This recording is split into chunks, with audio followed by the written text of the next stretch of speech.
شروع اللہ کے نام سے جو بڑا مہربان اور نہایت رحم کرنے والا ہے۔ حضرت ابو ہریرہ رضی اللہ عنہ نے بیان کیا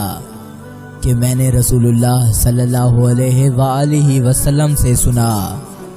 آپ صلی اللہ علیہ وآلہ وسلم نے فرمایا کہ اللہ تعالیٰ نے